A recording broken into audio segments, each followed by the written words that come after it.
sobre mi vida, mi oficio, mis pensamientos, todo es auténtico. Y lo que no me interesa contar, pues no se lo cuento y punto.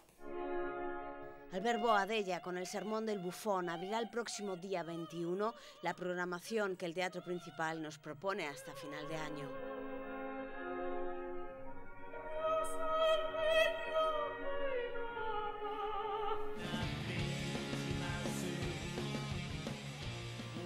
En el cartel de estos 4 meses, importantes nombres propios de la escena nacional, como Illana, con su espectáculo recopilatorio de esos 25 años de trayectoria.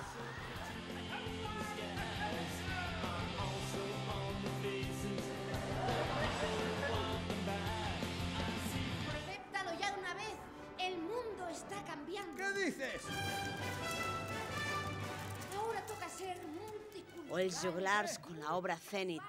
Multiplataforma, multisoporte. ¿Tiene autoridad moral un alcohólico exhibicionista para juzgar a nuestros dirigentes? Pero también se subirán a este escenario actores de la talla de Lola Herrera y Juanjo Artero, Gonzalo de Castro, Luis Merlo, Antonio Molero, Maru Valdivieso.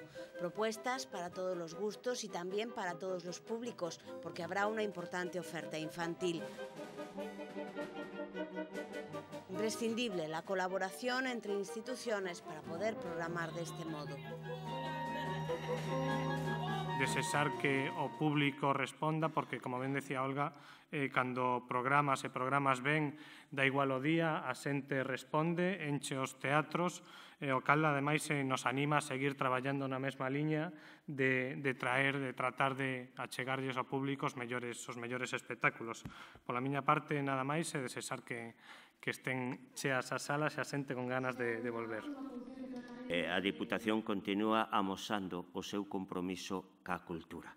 Ca cultura en mayúsculas, porque é un referente para todos os ourensáns amantes das artes escénicas.